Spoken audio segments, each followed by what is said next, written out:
주님의 성령 지금 이곳에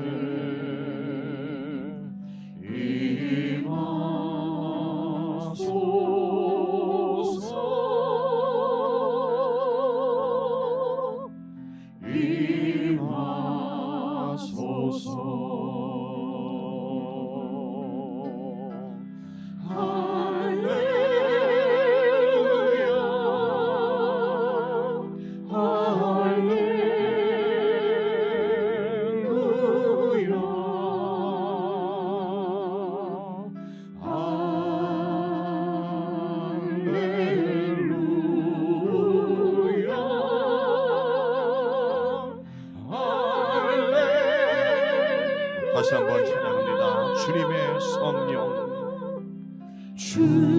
주님의 성령 지금 이곳에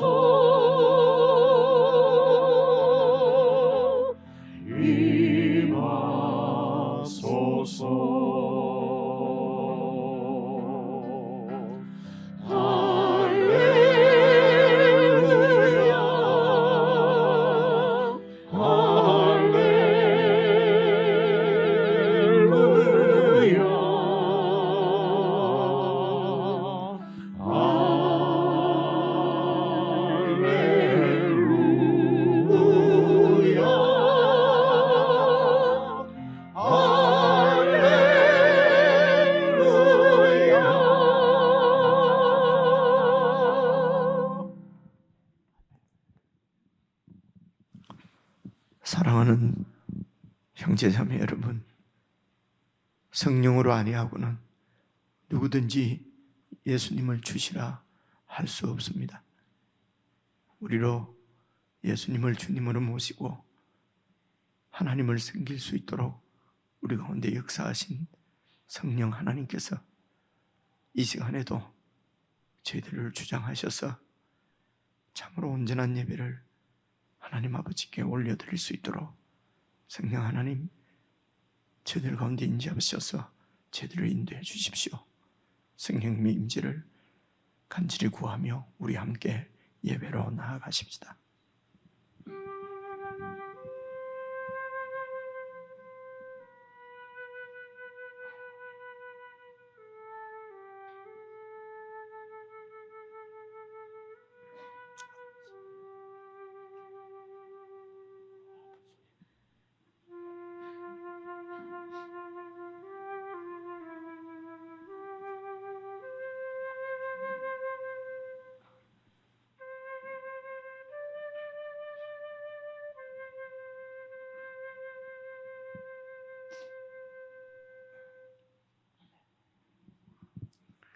우리의 신앙을 참으로 겸비하고 진실한 마음으로 우리 하나님 아버지 앞에 함께 고백하겠습니다.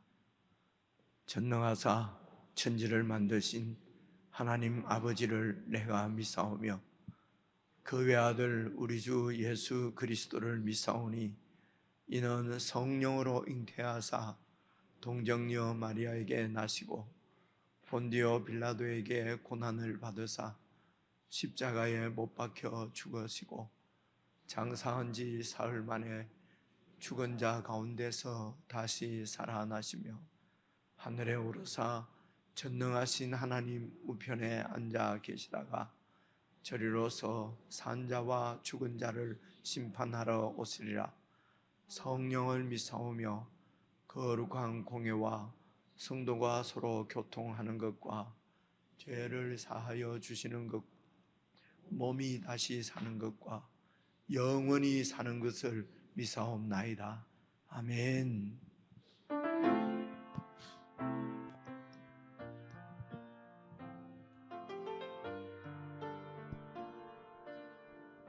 지극히 높은 주님의 지극히 높은 주님의 나 지성소로 들어갑니다. 세상의 실을 벗고서 주 보좌 앞에 엎드리리. 내 주를 향한 사랑과 그 신뢰가 사그러져 갈 때 하늘로부터 이곳에 장막을 덮이네. 이곳을 덮으소서. 이곳을 덮으소서. 이곳을 비추소서. 내 안에 무너졌던 모든 소망 다 회복하리니.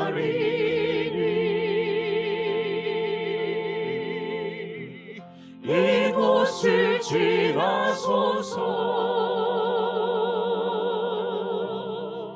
이곳을 만지소서. 내 안에 죽어가는 모든 예배 다 살아나리라. 이곳을 덮으소서. 이곳을 덮으소서. 이곳을 비추소서. 내 안에 무너졌던 모든 소망 다 회복하리니. 이곳을 지나소서. 이곳을 지나소서. 이곳을 만지소서. 내 안에 죽어가는 모든 예배 다 살아나리라.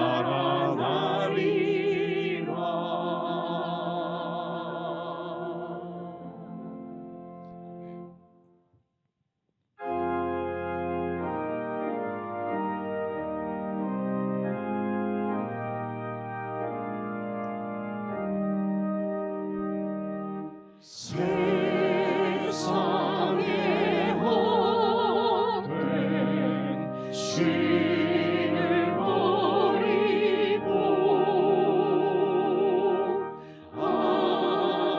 하나님 이름을 높여 기리세. 온 천하에서 모두 나와서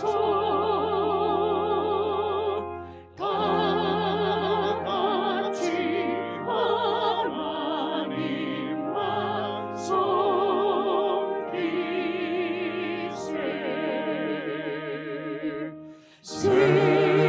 세상에 헛된 우상 버리고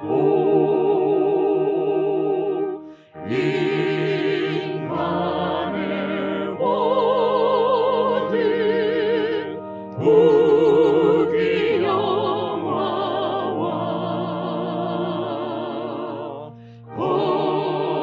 거짓과 불의 모두 버리고 온전히 하나님만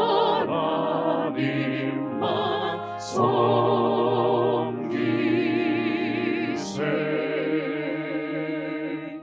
주님의 백성 서로의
우리 함께 합심하여 기도를 드리십시다.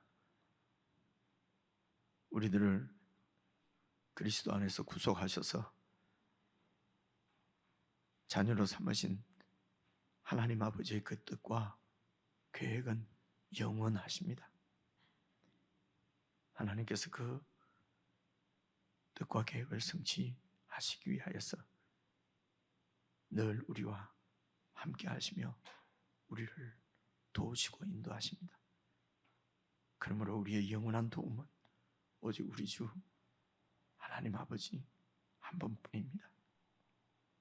세상의 헛된 신들, 세상의 소망들, 우상들 다 벗어버리고 오직 하나님만 섬길 수 있도록 성령 하나님 우리들 가운데 역사해 주십시오. 혹 내 마음이 흔들리고 내 믿음이 흔들리려 하는 그때에도 우리 주님을 바라보고 우리 주님께로 우리 아버지께로 나아가는 저희들 되게 해 주십시오. 우리 합심해서 함께 기도하겠습니다.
안개가 날 가리워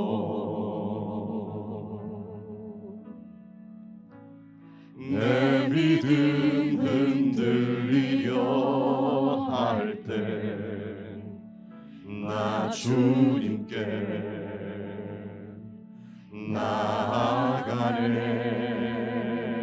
나아가네. 주님은 산 같아서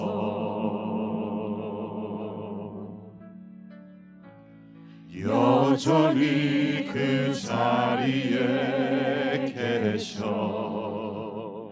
눈을 들면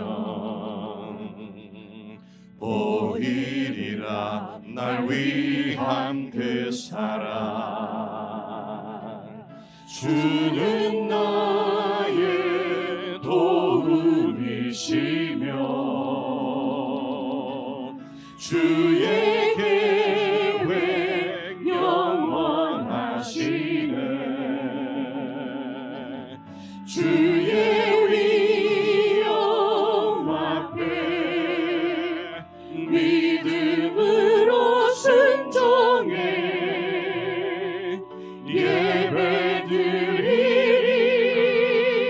예배드리리. 주님께서 날 이끄시며 주가 항상 함께 하시네. 주의 사랑 안에 믿음으로 순종해 예배드리리. 영원히. 우리 다시 한번 고백합시다. 안개가 날 가리워 안개가 날 가리워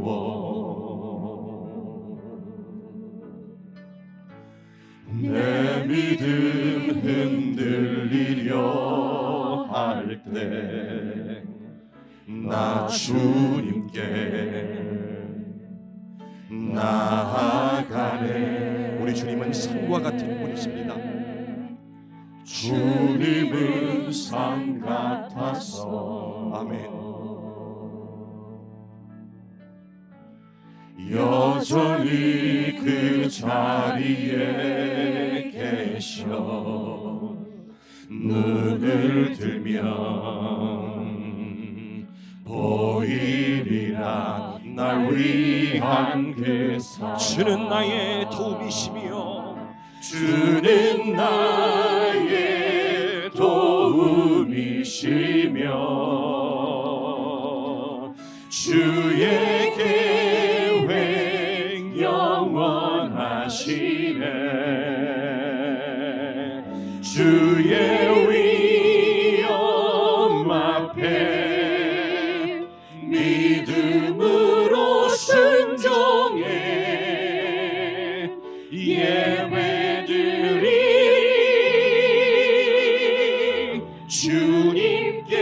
주님께서 날 이끄시며 주가 항상 함께 하시네. 주의 사랑 안에 믿음으로 순종해 예배드리. 주는 나의 도움이시며 주의 계획 영원하네. 주의 계획 영원하시네. 주의 위엄 앞에 믿음으로 순종해 예배드리.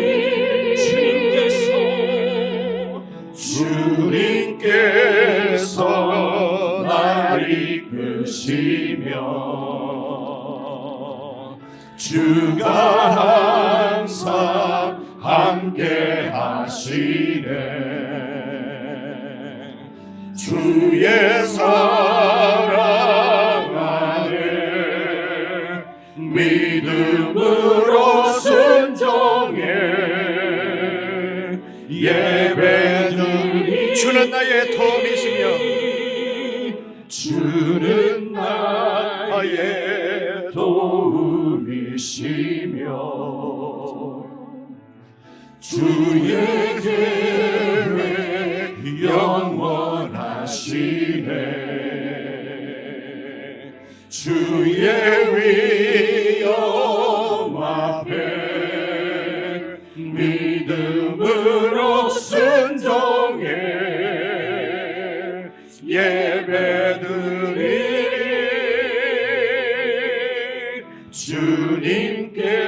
주님께서 날 이끄시며 주가 항상 함께 하시네. 주의 사랑 안에 우리 다시 한번 고백하십시다. 주는 나의 도움이시며 예배드리리. 주는 나의 도움이시며 주의 계획 영원하시네. 주의 위엄 앞에 믿음으로 순종해 예배드리. 주님께서 날 이끄시며 주가 항상 함께 하시네. 주의 사랑 안에 믿음으로 순종해. 주님께서 날 이끄시며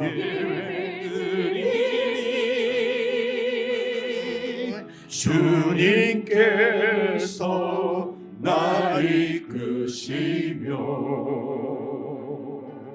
주가 항상 함께 하시네.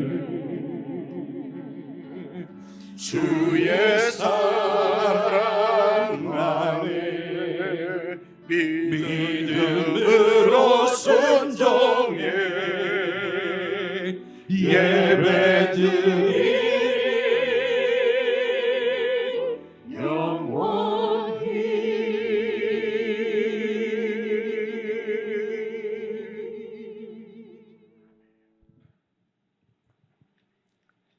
하나님 아버지, 천지의 창조주이시며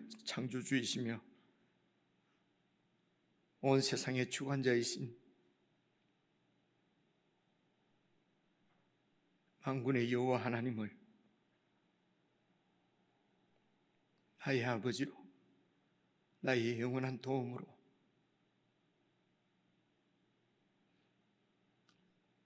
믿으며 신뢰하며 살아갈 수 있는 놀라운 생명을 저희들에게 허락하신 것을 참으로 감사를 드립니다. 혹 우리는 잊고 있더라도 주님은 우리를 잊지 않으시고, 혹 우리가 주님을 떠나 있을 때라도 주님은 늘 우리와 함께 하시며 우리를 참 생명의 길로 이끌어 가시는 주님의 사랑에 감사와 찬양과 영광을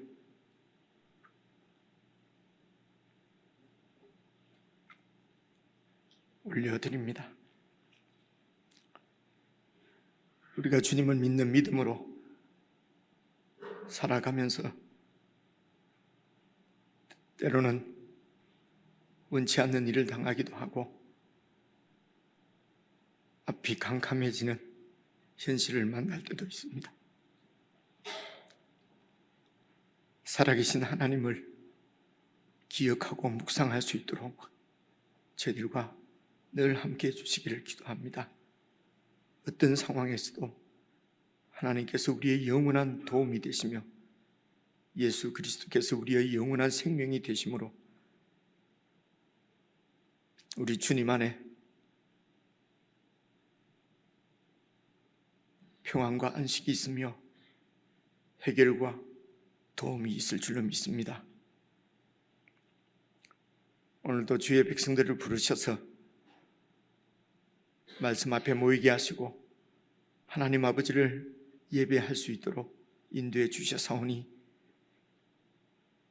오늘도 말씀을 통하여서 저희들에게 주의 음성을 돌려주시기를 간절히 원하고 각자에게 하시는 주의 음성을 잘 들을 수 있도록 성령 하나님 도우시고 인도해 주시기를 간절히 기도합니다. 종이 방해가 되지 않게 하시고 말씀의 뜻을 잘 풀어서 설명할 수 있도록 성령 하나님께서 부재한 종도 주장해 주시기를 간절히 원하옵고 우리 주 예수님 이름으로 기도드리옵나이다. 아멘.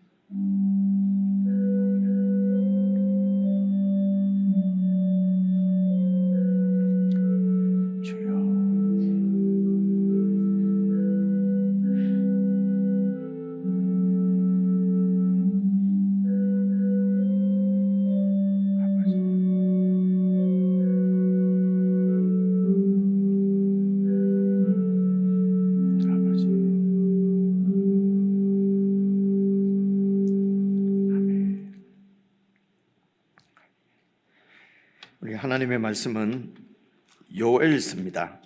구약성경 1270페이지 요엘서 1장 1절 한 절만 같이 읽겠습니다.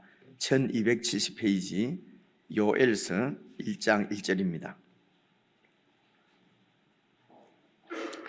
찾으신 줄 알고 함께 읽겠습니다. 시작. 브두엘의 아들 요엘에게 임한 여호와의 말씀이라. 아멘. 우리 지체들과 인사 한번 나누십시다. 기자우로 평안하셨습니까? 사랑합니다. 사랑합니다. 사랑합니다. 알리는 말씀은 게시판 참고해 주시고요.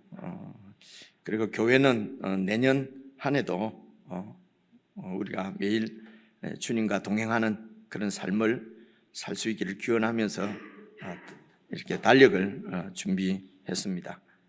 오늘 예배 마치고 나가실 때 1층에 가시면 아마 그렇게 그 박스 안에 있을 것입니다. 가정당 그렇게 한 분씩 기본으로 그렇게 가정당 한 분씩 가져가시고 꼭 필요하신 분들은 또 필요에 따라서 사용해 주시면 좋겠습니다. 알리는 말씀 이 정도로 드리고요. 말씀드린 대로 이제 오늘부터 또 한 2, 3주간 요엘서 말씀을 여러분들에게 전해 드리겠습니다. 방금 읽은 1장 1절을 다시 보시면은요. 브두엘의 아들 요엘에게 임한 여호와의 말씀이라. 그리고 이제 2절부터 이렇게 쭉 말씀이 늙은 자들 안에 있는 이것을 들을지어다 이렇게 나오거든요. 근데 보통 여러분 아모스서나 호세아서 보면은 그때 이 시대적인 배경이 나오잖아요, 그죠? 그래서 아모스서도 그렇고 호세아서도 이렇게 그 남쪽에 남왕국의 유다의 왕은 우시야가 왕할 때에 왕으로 통치할 때에 이제 북왕국은 이스라엘입니다. 이스라엘의 여로보암 시대 때에 하나님의 말씀이 호세아에게 아모스에게 임하여 이제 이런 말씀이 꼭 이렇게 그래서 시대적인 그런 그 배경이 있기 때문에 그 말씀을 좀 우리가 더 해석하고 이해하기가 좀 수월할 수도 있는데요. 그런데 이 요엘서는 그런 얘기가 없고 그냥 요엘의 정보, 그냥 브두엘의 아들이다 하는 그밖에 지금 나오질 않아요. 그래서 이제 이 요엘서가 이제 학자들이 여러 가지 연구를 하는 거죠. 어느 시대 때, 어느 시대를 또 어떤 사건을 배경으로 하고 있을까? 그렇게 막 연구를 하는데 이제 제한된 이런 그 설명들을 보면은요, 한 860년, 그러니까 760년, 그러니까 BC 8세기죠. 8세기부터 그리고 그 짧게는 이 BC 한 3세기, 2세기까지 이렇게 그 이제 학자들이 이렇게 말하는 걸 보면은 어딘지 알 수가 없어요. 어떤 분은 750년, 어떤 분은 또 포로 시대, 또 어떤 분들은 포로 시대가 끝나고 귀환한 후에 이렇게 하니까 이제 사실은 잘 알 수가 없어요. 그런데 그냥 제가 여러분들에게 제안 드리기는 이제 이런 말씀을 들어놓으면은 이게 좀 익숙해지잖아요, 요엘서가, 그죠? 그래서 이제 이런 말씀을 드리는데요. 이 소선지서가 이제 12권이 있는데 이 12권을 가만히 보면은요, 제일 먼저 나오는 성경이 호세아서입니다. 호세아서가 그러니까 이 여로보암 2세 때니까 한 750년 BC 그렇거든요. 그리고 제일 12번째 마지막 성경이 혹시 여러분 아십니까? 성경 제일 마지막 그 구약 성경 마지막 성경이고 소선지서도 마지막이거든요. 그래서 속으로 다 대답하셨죠, 그죠? 혹시 이것도 내가 모르고 있었구나 하는 분은 너무 절망하지 마시고 지금부터 잘 들으시면 되니까요. 이게 말라기입니다. 말라기. 이 말라기는 BC 한 400년 정도 때에 기록됐다고 그렇게 보아지거든요. 그리고 말라기 앞에 있는 책이 학개, 스가랴, 말라기 이래 되는데 이 학개, 스가랴, 말라기가 바벨론으로 포로로 잡혀갔다가 다시 귀환해서 그래서 성전을 건축하는 얘기가 학개, 스가랴고요. 그리고 이제 말라기는 그 새로 세워진 그 성전에서 예배를 드리는데 제사를 드리는데 또 한 7, 80년 지나니까 또 엉망이 되는 거거든요. 그래서 말라기는 그때 또 하나님께서 말라기 선지자를 보내서 책망하시는 말씀이기 때문에 그래서 이게 거의 소선지서 12권이 대략 이렇게 연대순으로 되어 있어요. 이제 미가, 여러분 아시는 대로 미가서나 뭐 이런 말씀들은 이제 그 유다 북남북으로 나눠졌는데 이제 유다의 이제 그 말씀을 전한 선지자거든요. 이제 이런 분은 여러분 그 대선지서에 나오는 이사야 선지자나 좀 비슷한 이렇게 시대거든요. 그러니까 어쨌든 이 호세아부터 쭉 이렇게 거의 시대 순으로 되어 있는 것 같아요. 그래서 말라기 이 소선지서 제일 앞에 나오는 성경이 호세아, 그리고 요엘이거든요. 그리고 아모스예요. 아모스니까 그냥 요엘서는 이 호세아서와 아모스, 그러니까 호세아와 아모스가 전하던 BC 한 750년경 그때에 이 호세아와 아모스는 북왕국 이스라엘을 향해서 하나님께서 그 선지자를 보내서 말씀을 전한 것이고요. 이 이제 그 요엘은 남왕국 이제 유다의 하나님의 말씀을 이렇게 전한 선지자다. 이제 이렇게 그냥 대충 정리를 해 놓으시면은, 그래서 저와 여러분은 그냥 요엘서는 이 아모스 시대 때 그때에 활동한 선지자다. 이제 이렇게 생각을 하시면 되겠습니다. 그래서 하나님께서 이제 백성들에게 어떤 말씀을 전하실 때에, 전하고 싶을 때에 그 말씀들은 뭐 예를 들면 경고나 아니면 책망이나 아니면 심판이 임할 것이다, 아니면은 회복을 말씀하시거나 구원을 말씀하시거나 또 이런 격려하실 때나 이제 이렇게 그 백성들에게 하나님께서 말씀을 전하시려고 말씀을 하시려고 할 때에 이제 선지자를 부르시는 거거든요. 그런 이제 선지자들에게 이제 그런 말씀들을 주셔서 백성들에게 전하게 하십니다. 이제 이렇게 하나님으로부터 말씀을 받아서 백성들에게 전하는 사람들이 이제 선지자인데, 그래서 하나님께서 이렇게 선지자들을 부르실 때는 그 백성들의 어떤 상황, 백성들의 상태에 따라서 말씀을 주실 것 아니겠습니까? 그죠? 거의 뭐 백성들의 상황이 안 좋을 때입니다. 그죠? 하나님을 떠나서 범죄하고 이럴 때에 주로 이제 선지자를 세워서 이렇게 백성들에게 이제 보내시는데요. 그래서 이 요엘서가 주어졌을 때 그때에 이 말씀을 받는 그 이스라엘 백성들, 그러니까 유다 백성이죠. 유다 백성을 포함해서 이스라엘 백성들의 상태가 어떤지, 상황이 어떤지를 잘 살펴보면은 이제 우리들이 그런 상황에 처할 때에, 혹은 그런 상태에 빠질 때에, 그런 상황, 그런 상태나 그런 상황에 놓였을 때에 우리들에게 하시는 하나님의 음성을 성경을 통해서 우리가 들을 수 있고, 혹은 그런 아주 좋지 않은 상황이나 상태에 우리가 빠지지 않도록 교훈을 받을 수도 있는 것이요. 그래서 시대적인 배경은 잘 알 수가 없지만은 그 상황은 우리가 잘 살펴보면 알 수가 있으니까, 이제 그런 상황 가운데 처해 있는 하나님의 사람들에게 하나님이 주시는 말씀이다. 이제 우리가 이렇게 이해를 할 수가 있겠습니다. 그래서 2절부터 보시면은요, 2절, 늙은 자들아 너희는 이것을 들을지어다. 땅의 모든 주민들아 너희는 귀를 기울일지어다. 너희의 날에나, 지금 살고 있는 너희의 날에나 너희 조상들의 날에 이런 일이 있었느냐.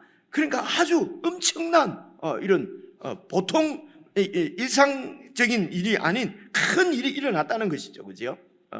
큰 일이 일어나는데, 그래서 이 일을 늙은 자들아 이렇게 이제 말씀하시는 이유는, 이제 늙은 자들은 좀 많이 살은 분들이잖아요. 그죠? 몇십 년. 그러니까 오랫동안 살면서 이런 일을 보았느냐, 이제 이런 얘기입니다. 그리고 땅의 모든 주민들아, 이 말은요, 이곳뿐만 아니라 다른 곳에서도, 이 땅 다른 곳에서도 이런 일이 일어난 것을 보았느냐. 그러니까 아주 이런 일상적이 아닌 그런 어떤 특별한 일이 일어났다는 것이죠. 그래서 3절을 보시면요, 그래서 너희는 이 엄청난 일을 너희 자녀에게도 말해주고, 너희 자녀들은 또 자기 자녀들에게 말해주고, 그 자녀들은 또 그 자녀들에게 말해주고, 그러니까 계속 대대로 이 이야기를, 이 일을 잊지 않도록 하라는 것입니다. 이 일을 기억하라는 것이죠. 후세가. 그죠? 무슨 일인데요?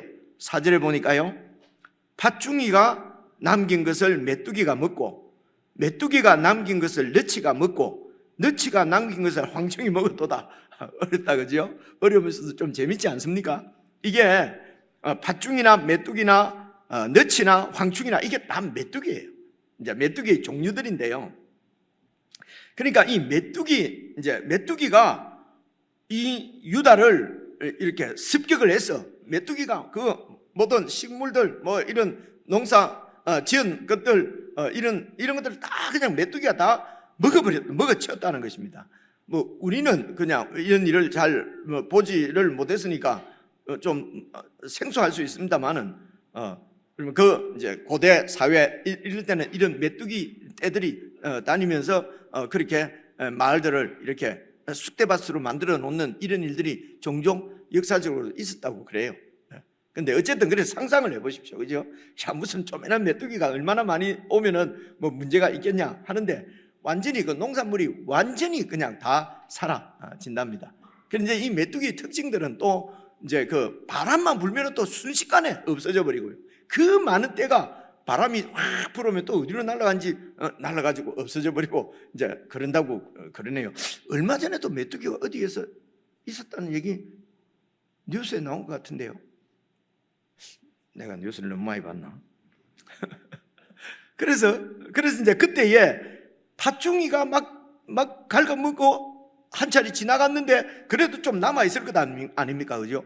그런데 이어서 또 메뚜기 떼가 또 와서 또 막 다 먹어버렸습니다.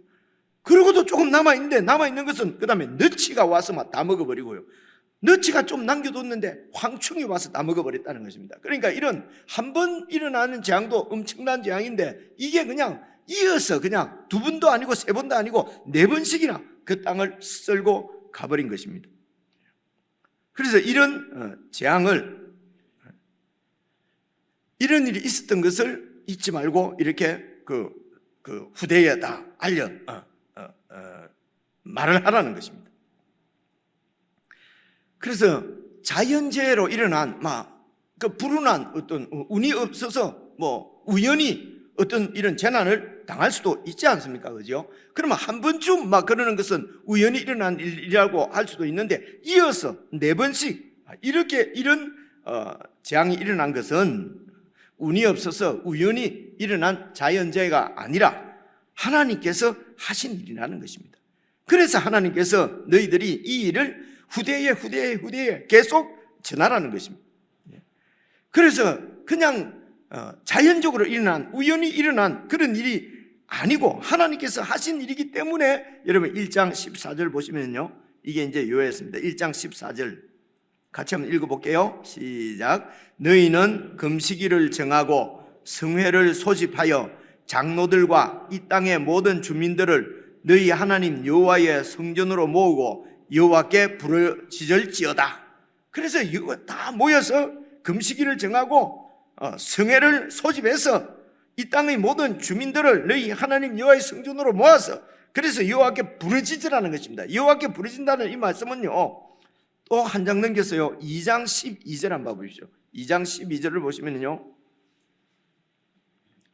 제가 읽어볼게요. 여호와의 말씀에 너희는 이제라도 금식하고 울며 애통하고 마음을 다하여서 내게로 돌아오라. 부르짖는다는 것은 마음을 다해서 하나님께로 돌아오라는 것입니다. 그죠? 막 고함만 크게 내라는 것이 아니고요, 마음을 다해서 하나님께로 돌아오라 라고 말씀을 하시는 것입니다. 여러분, 보통 우리가 아모스서나 호세아서나 이런 선지서를 읽어보면요, 어떤 이런 그 재난, 하나님이 주시는 어떤 그 재앙, 이런 것을 이제 재앙이 임할 때에 이런 참혹한 현실에 처하게 된 그 원인들을 이렇게 말씀을 하세요. 그 원인이 무엇인지, 예를 들면은 여러분 우리가 얼마 전에 본 호세아서도 그렇고요, 지금 아모스서도 마찬가지입니다. 이스라엘 백성들이 이러저러하게 이렇게 하나님을 배반하고 하나님께 반역하고 그래서 하나님을 떠나서 그래서 하나님의 진노가 임했다. 이제 이렇게 되게 선지서는 되게 그렇게 나옵니다. 그런데 요엘서는 이런 죄에 대한 고발이 없어요.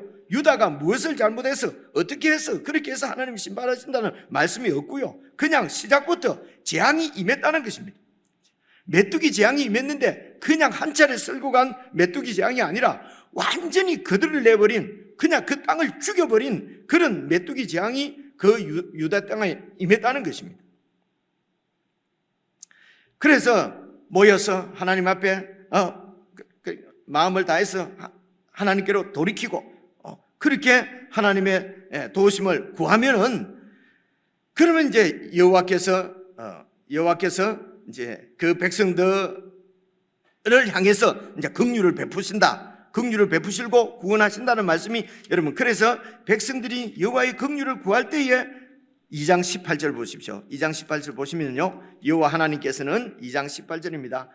그때에 여호와께서 자기의 땅을 극진히 사랑하셔서 그의 백성을 불쌍히 여기실 것이라, 긍휼히 여기실 것이라. 그렇게 해서 여러분 27절입니다. 2장 27절. 그런즉 내가 이스라엘 가운데에 있어서 이스라엘과 함께해서 이스라엘을 떠나셨는데 다시 이스라엘에 돌아오셔서 임재하시면서 너희 하나님 여호와가 되고 너희에게 다른 이가 없는 줄을 너희가 알게 될 것이다. 내 백성이 영원히 수치를 당하지 않도록 하나님께서 백성을 구원하시고 지켜주신다는 것입니다. 28절 보시면요, 그리고 그 후에 내가 내 영을 만민에게 부어줄 것이고, 하나님의 영을 부어주시고, 3장 1절 보십시오. 그리고 보라, 그날 곧 내가 유다와 예루살렘 가운데에서 사로잡힌 자들을 돌아오게 하고, 다 포로로 잡혀가 있고 흩어져 있던 그들을 돌아오게 하고, 그렇게 해서 제일 마지막 절 봐보십시오. 21절, 3장 21절요, 제일 마지막 절입니다. 내가 전에는 그들의 피 흘림 당한 것을 갚아주지 아니하였는데 이제는 갚아주리니, 결론이 이겁니다. 이는 여호와께서 시온에 거하십니다. 여호와께서 임재하신다는 것입니다. 여호와께서 그 백성에게 이제 임재하십니다. 이들이 여호와 하나님을 떠났습니다. 아무리 돌아오라고 해도 돌아오지 않습니다. 그래서 큰 재앙이 임했습니다. 그래서 백성에게로 다시 돌아오라고 선지자가 외칩니다. 그래서 그들이 정말 마음을 다해서 내게로 돌아오면은, 하나님께로 오면은 하나님께서 다시 회복시켜 주시겠다는 것입니다. 이게 요엘서 전체의 말씀입니다. 늘 듣던 말씀이고, 그죠? 패턴이 똑같지 않습니까? 왜 패턴이 똑같을까? 그럼 패턴을 계속 다르게 할까요? 그럼 우리가 헷갈려 갖고요, 1번, 2번, 3번, 4번 중에 뭘 해야 되냐? 하나님은 똑같습니다. 같은 말씀을 계속 하시는 것은요, 우리가 하나님께로 돌아가지 않기 때문에 그렇습니다. 돌아왔는데요, 돌아와도 완전히 돌아오지 않고 어중간하게 돌아왔기 때문에 그렇습니다. 그래서 돌아오라고 말씀하시는 것입니다. 그래서 이 요엘서는 이렇게 딱 이해를 하시면 좋겠습니다. 시대적인 배경도 우리가 잘 알 수가 없습니다. 그러나 이런 참혹하고 참담한, 정말 앞이 캄캄한 그런 현실 가운데 처한 사람들, 백성들, 그때는 조상들 때부터나 아니면 그 후손 어느 시대든지 어느 시대에서든지 이런 참혹한 현실 가운데 있는 사람들에게 그 현실을 회피하거나 외면하거나 그 현실 때문에 절망하거나 낙심하거나 그렇게 하지 말고, 도리어 그 부닥친 현실을 직시하고 그 가운데서 하나님이 일하시는 것을, 하나님께서 행하신 것을 보고, 그리고 하나님께로 돌아오라는 것입니다. 왜냐하면 그 끔찍한 현실이 결코 마지막 끝이 아니기 때문에 그렇습니다. 오늘 말씀도 보니까요, 그 끝이 마지막이 아니었어요. 결국은 하나님께서 긍휼을 베푸시고 하나님께서 다시 그들과 함께 하시면서 그들을 통치하시는 그런 하나님의 나라를 약속하셨고 이루어 가시고 성취하시고 완성하실 분이 바로 그분이시기 때문에 그렇습니다. 그래서 그분을 바라보고 그분께로 돌아오라 라고 하는 말씀이 요엘서입니다. 3절을 보십시오. 3절을 보시면요, 너희는 이 일을 너희 자녀에게 말하고, 너희 자녀는 자기 자녀에게 말하고, 자녀는 후세에 말할 것이라. 그래서 어느 시대의 사람들이든지 오늘 우리들도 앞이 캄캄하고 모든 희망이 사라진 것 같고 기쁨이 사라진 것 같고 그런 참담한 현실 가운데 처한 하나님의 백성들에게 주시는 말씀이 바로 요엘서입니다.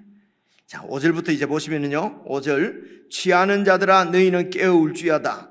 포도주를 마시는 자들아 너희는 울지어다. 이는 단 포도주가 너희 입에서 끊어졌음이니라. 그러니까 취하고 마시고 하면 아주 부정적으로 이렇게 보이는데요, 사실은 이렇게 포도주, 그 포도주가 그 당시에는 번영을 상징했어요.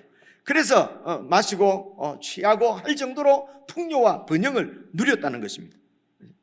하나님께서 그런 풍요와 번영을 하나님의 땅에서 하나님의 백성에게 베푸시는 것은 언약의 성취라고 말씀을 드렸습니다. 그런데 이런 풍요를 잃어버린 것입니다. 그래서 깨어서 울으라는 것입니다. 그래서 너희는 포도주를 마시는 자들도 울으라는 것입니다. 이유가 뭡니까? 이는 단 포도주가 너희 입에서 끊어졌음이니, 포도주가 더 이상 이런 번영과 이런 풍요가 없다는 것입니다.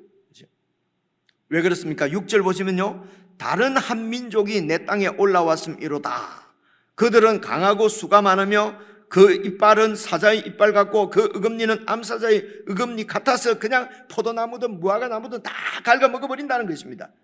그래서 이런 메뚜기 때의 습격을 받고 메뚜기의 재앙을 당하고 보니까 자연적으로 연상되어지는 것이 이스라엘 백성들은 주위에 이런 그 열방들로부터 참 침략을 많이 받고 또 공격을 많이 당하고 그 땅이 유린된 그런 역사를 가지고 있습니다. 그래서 그렇게 이런 그 적들에 의해서 이렇게 그 하나님의 땅이 완전히 이런 초토화되는 이런 그 현실들을 그들이 겪었기 때문에 이제 그런 현실들하고 이렇게 이제 그 오버랩이 되는 것이죠. 연상이 되는 것입니다. 그래서 다른 한 민족이 또 다른 한 민족이 내 땅에 올라와서 또 내 땅을 유린해 가고 하는 것처럼 이 메뚜기 떼들이 이빨이 강하고 숫자도 많고 사자의 이빨 같아서 7절 보시면요, 그들이 내 포도나무를 멸하며 내 무화과나무를 긁어 말갛게 벗겨서 버리니 모든 가지가 하얗게 되어버렸다.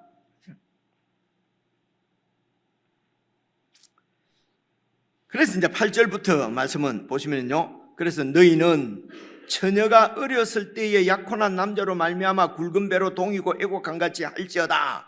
너희는 이스라엘 백성들입니다. 유다 백성들이죠. 백성들에게 너희가 처녀가 어렸을 때 약혼을 한 남자가 있어요. 약혼을 했는데 이걸 아직 결혼을 안 한 거죠. 근데 약혼을 했는데 이제 결혼을 해야 되는데 결혼하기 전에로 말미암아, 근데 우리 같으면 그냥 약혼은 파하면 되지 않느냐 하는데 이 이스라엘에서는 섭성이 약혼했을 때 이미 이건 법적으로 부부가 되도록 그렇게 되어 있었어요. 그래서 이제 부부가 됐는데 아직 결혼을 안 했는데 그 남자가 로 말미암아 굵은 배로 동이고 애곡하는 말은 남자가 죽어버렸다는 것입니다. 왜 죽었을까요? 이런 얘기는 할 필요가 없죠. 그래서 이런 게 없어요. 남자가 죽었어요. 생각해 보십시오. 이제 그러니까 약혼을 했는데 결혼식을 올리기 전에 그냥 이 남자가 죽어버렸습니다. 여러분, 그럴 때에 그 초상을 치는 그 굵은 배로 동이고 애곡하는 이 처녀의 그 애곡이 어떻겠습니까? 그래서 이는 남편이 죽은 것입니다. 그래서 여러분, 하나님과 우리의 관계가, 이스라엘 백성들의 관계가 이렇게 끊어져 버려서 하나님이 죽은 것처럼, 이들이 그냥 하나님이 없는 것처럼 그렇게 살고 있으면서도 마음에 전혀 다른 것으로, 세상의 다른 것으로 그들을, 그러니까 호세아서로 말하면 음란해서 그렇게 애곡하고 하지 않는 것이죠, 이스라엘 백성들이. 그래서 남편이 죽은 처녀처럼 굵은 배로 동이고 애곡하는 것처럼 그렇게 애곡을 하라는 것입니다. 너희는, 그래서 이제 이 대상이 이제 이렇게 하나님께로 돌아와야 될 대상을 지금 너희 이스라엘 백성을 얘기하고요. 특별히 9절 보시면요, 소재와 전제가 여호와의 성전에서 끊어졌고 여호와께 수종드는 제사장은 슬퍼하도다. 이 소재는 곡식을 가지고 드리는 제사입니다. 하나님 앞에 제사 드릴 때 곡식 제사예요. 주로 이제 추수를 감사하는 거지요. 곡식 제사니까요. 그리고 이제 전제는 포도주를 부어서 하나님 앞에 바쳐드리는 제사입니다. 이제 그 소재에 이렇게 마지막으로 포도주를 붓거든요. 그러니까 포도주도 여러분 그러니까 여러분 거기에서는 곡식은 봄에 추수를 하고요. 이제 이런 과실나무의 열매는 지금 우리로 치면은 이제 가을에 9, 10월에 이렇게 추수를 해요. 그래서 그 포도를 가지고 이제 포도주를 만들잖아요. 그래서 이런 곡식과 이런 그 포도가 이렇게 열매가 없기 때문에 그 메뚜기가 다 갉아 먹어버렸기 때문에, 그래서 소제를 드릴 수도 없고 전제를 드릴 수도 없으니 여호와께 제사를 드리는 업을 갖고 있는 제사장이 슬퍼하도다 하는 것입니다. 왜냐하면 10절 밭이 황무하고 토지가 마르니 곡식이 떨어지고 새 포도주가 말랐고 기름이 다 혔고 아무것도 제사를 드릴 것이 없다는 것입니다. 그렇게 풍요와 번영을 누려서 취하고 마시고 하던 그들이 다 잃어버리고 정말 끔찍하고 참혹한 현실에 처한 것입니다. 그래서 11절 보시면요, 이제는 세 번째 대상이 농부들입니다. 농부들아, 너희는 부끄러워할지어다. 왜냐? 포도원을 가꾸는 자들아, 곡을 하라. 부끄러워하고 곡하라. 농부들, 포도원을 가꾸는 자들이 이제 같이 이렇게 대비돼서 나오죠. 이는 밀과 보리 때문이라. 밀과 보리는 농부들이 이제 가을에 수확하는 것입니다. 봄에 수확하는 것입니다. 지금 우리를 보면요, 밀과 보리 때문이라 밭의 소산이 다 없어져 버렸다. 그리고 12절 포도나무가 시들었고 무화과나무가 말랐고 석류나무와 대추나무와 사과나무와 밭의 모든 나무가 다 시들었으니 이러므로 사람의 즐거움이 말랐도다. 그래서 봄에 곡식으로 이렇게 하나님 앞에 제사 드리는 이제 추수를 감사하는 절이 맥추절이에요. 이제 이분들은 맥추절, 오순절이거든요. 맥추입니다. 그러니까 맥추 보리를 추수한다는 것이죠.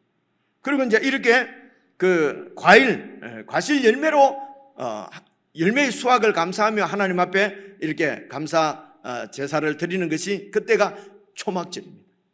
초막절. 그러니까 이 감사 절기가 그렇게 하나님 앞에 잘 감사를 하고 감사 제사를 드리고 했을 텐데 말입니다. 했을 텐데 그런데 이런 감사 제사를 다시 드릴 수가 없는 거지요. 다 메뚜기 떼가 다 먹어버렸습니다. 오늘 아모스서 말씀을 보니까 이 말씀이 메뚜기가 또 나오더라고요. 그죠? 내가 아침에 놀랐어요. 어제까지 설교 준비를 잘 하고 아침에 이제 묵상한다고 아모스서를 폈는데 내가 요엘서를 준비한다는 게 아모스를 준비했나? 깜짝 놀랄 정도로 같은 말씀이 나왔어요. 얼마나 그 마음이 두근거리든지요. 하나님께서 이제 우리의 이런 저는 말씀만 전할 뿐이지만은 성령 하나님께서 각자 여러분들의 마음을 찾아가셔서 혹 갈아엎어야 될 마음들은 갈아엎으시고 위로하시고 격려해야 될 마음은 또 그런 분들은 그렇게 격려하시고 그렇게 하나님께서 각자에게 말씀하시겠구나 하는 그런 그 마음에 그런 뜨거움이 있었습니다. 그래서 이제 이 호세아서 내가 무슨 말씀을 드리려고 아침 말씀을 드렸는데 어디까지 했었지요? 그래서 이들이 이제 이 호세아서나 아모스서, 오늘 아모스서에서 나오지 않습니까? 그저 제사를 하나님 교회로 돌아오라고 하는데 이런 재앙이 임하면은 1차적으로 작은 재앙이 임하면은 그러면 하나님께로 돌아와야 되는데 그들은 더 많은 제사를 드리고 오늘 말씀도 나왔지 않습니까? 그죠? 그래서 제사를 많이 드려보려무나 수언제나 낙헌제를 드린다고 소문을 내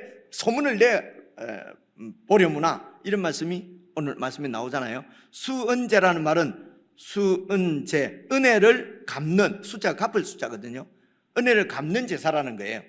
이제 이런 게 화목제라든가 이런 게 이제 다 수언제거든요. 그래서 화목제 안에는 이제 이런 수언제가 있고 낙헌제가 있어요. 낙헌제는 기쁘게, 낙자가 기쁠 낙자잖아요.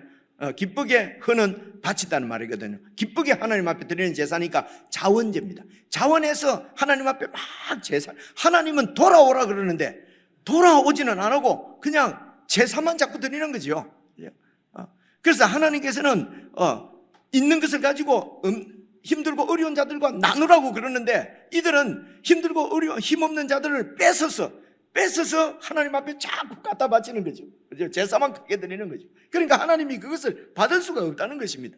이제 이런 설명이 요엘서에는 나오지 않는데 아모스서는 그렇게 나오죠. 그래서 하나님께서 번영을 주시고 풍요를 주셨는데, 그럼 주시는 번영과 풍요를 이렇게 잘 살펴서 그 이스라엘 하나님 나라 가나안의 백성들이, 하나님의 백성들이 다 그런 은혜들을 누릴 수 있도록 서로 이렇게 나누고 베풀고 돌아보고 그렇게 해야 되는데, 도리어 그 번영과 그 풍요를 나만 누리려고 그렇게 해서 힘없는 자들을 빼앗고 피를 흘리고 이렇게 해서 하나님 앞에 드려지는 제사였다는 것이죠. 그래서 하나님께서 그 모든 풍요와 번영을 다 쓸어버린 것입니다. 그래서 13절 보시면요, 제사장들아 너희는 굵은 배로 동이고 슬피 울어라.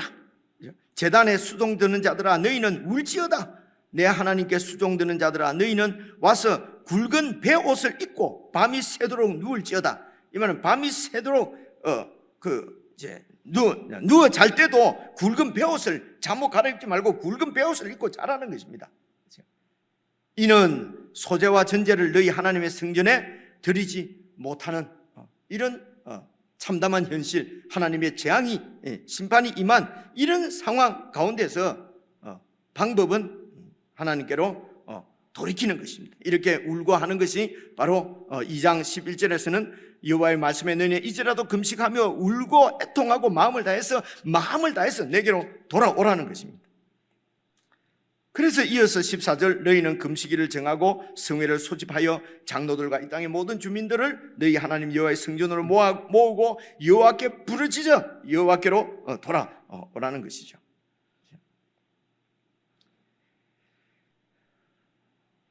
오늘 여기까지 말씀을 드립니다. 핵심은 여러분 7절을 다시 보십시오. 해결책이 여기에 있습니다. 그들이 내 포도나무를 멸하고 내 무화과 나무를 긁어 말갛게 벗겨버렸다는 것입니다. 가나안 땅은 하나님의 땅입니다. 하나님의 땅인 가나안에 하나님의 백성인 이스라엘을 그곳에 심으셨습니다.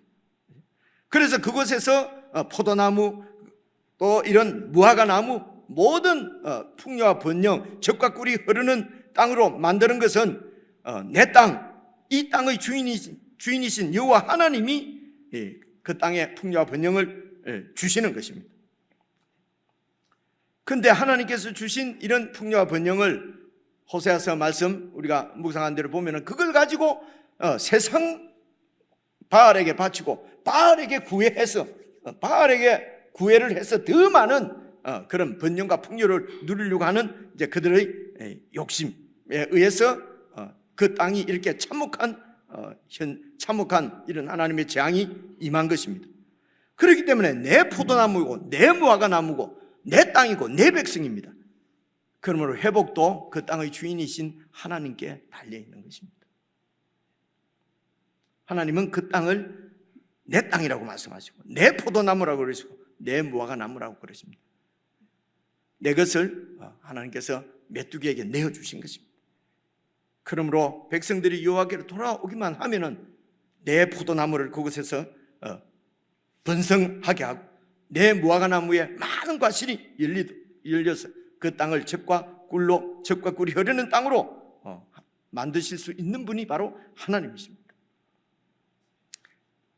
어떤 재앙이 임할 때에 어떤 감당치 못할 그런 일이 닥쳤을 때에 여러분 너무 쉽게 그러면 하나님이 심판하시는 모양이다 그렇게 해석을 해서 쉽게 죄를 고백합니다. 그래서 어릴 때부터 지은 죄들 이런 죄를 쭉 열거하고 나열하고 그래서 울고 그죠?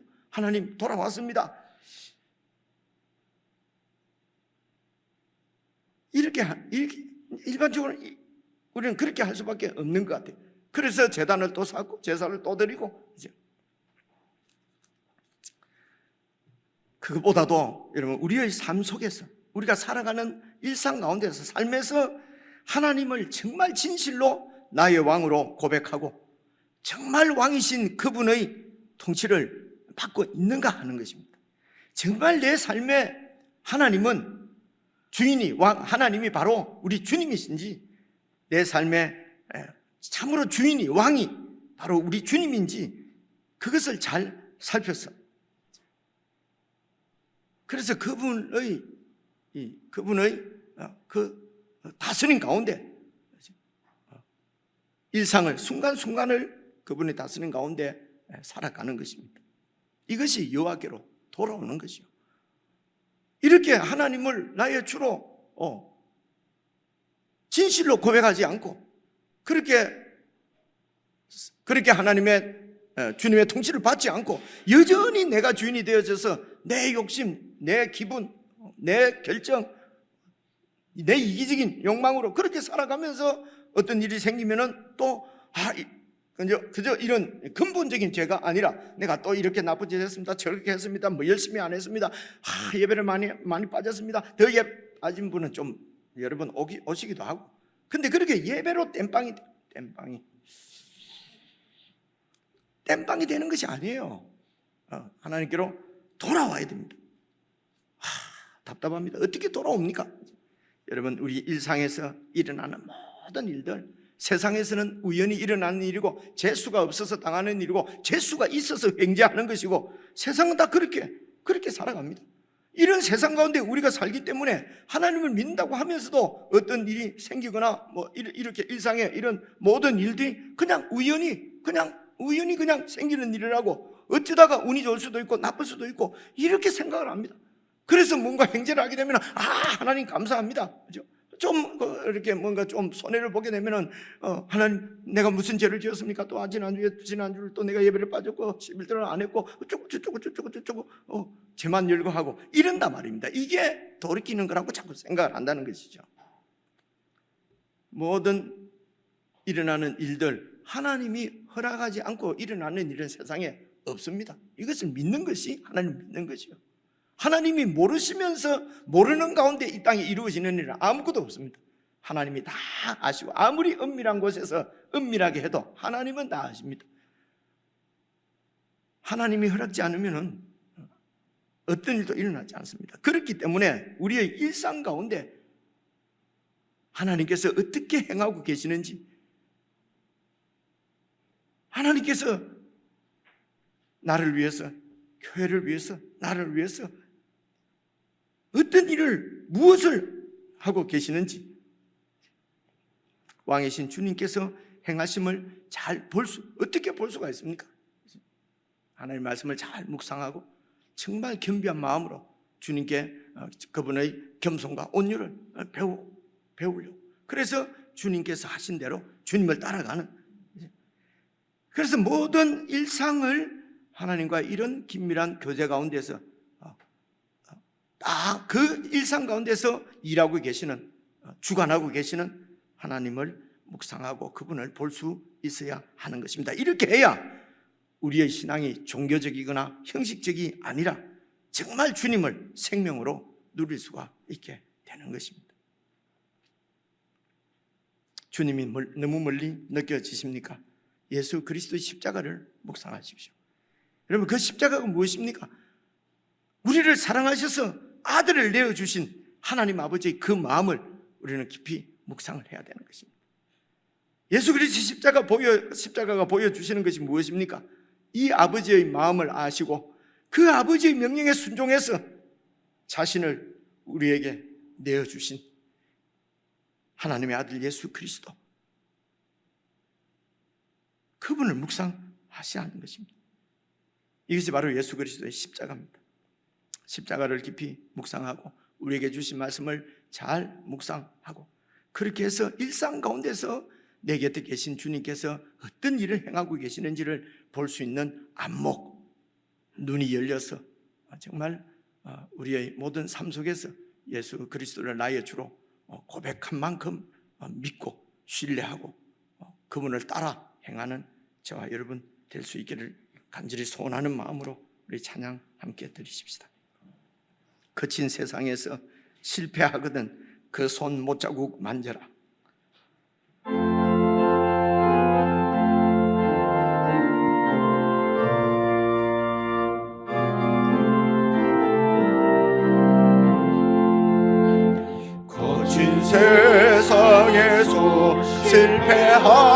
실패하거든 그 소모 자국만 져라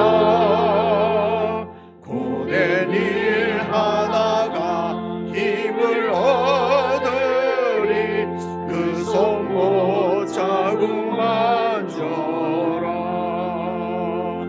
그 소모 자국만 져라 그 소모 자국만 져라 주가 널 지키며 인도하시니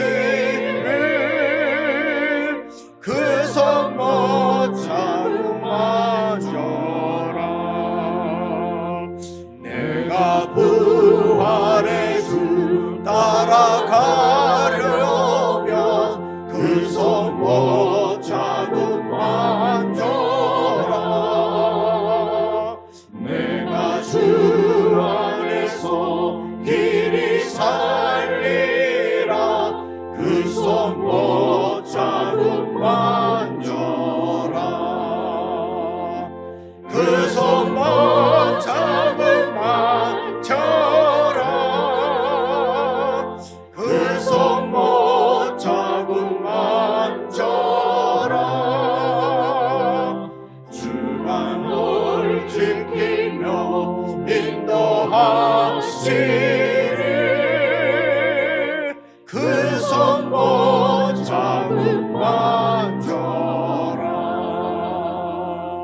너의 죄악의 짐 무거울 때에 그 소모 자국만 져라 마음 문 열고서 주를 모셔라 그 소모 자국만 져라 그 소모 자국만 져라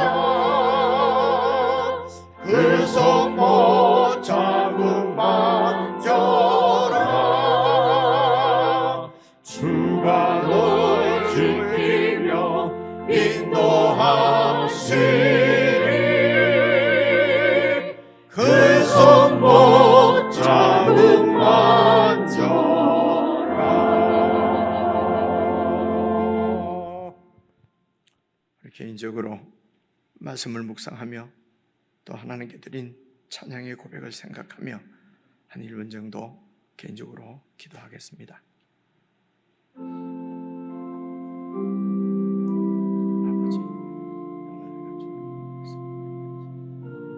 아버지, 아버지 하나님,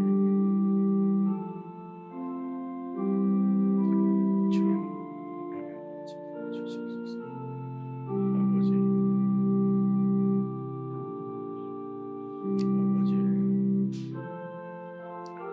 아버지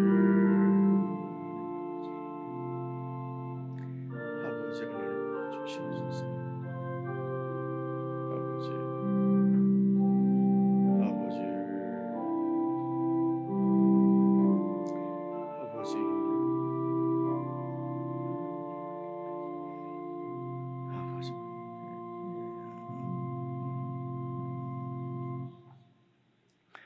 하나님 아버지, 참으로 아버지를 생명으로 누릴 수 있도록 우리의 주 예수 그리스도를 정교직이요 형식직이 아니라 참으로 나의 생명으로 내 삶 가운데서 누릴 수 있도록 저희들이 늘 깨어있게 하시고 참으로 예수 그리스도를 나의 주로 고백하고 모시고 주님의 다스림에 순종하며 주의 뜻을 좇아 주님과 동행하는 삶을 살아갈 수 있도록 주의 백성들을 긍고하시고 붙들어 주시기를 간절히 기도합니다.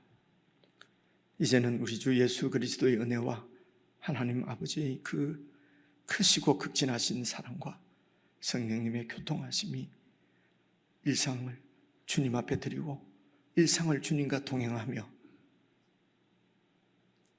주님을 우리의 주로 우리의 왕으로 고백하고 겸손하게 다스림을 받기를 원하는 모든 하나님의 자녀들에게 영원 무궁토록 함께 하시기를 우리 주 예수님 이름으로 간절히 축원하옵나이다. 아멘. 주님의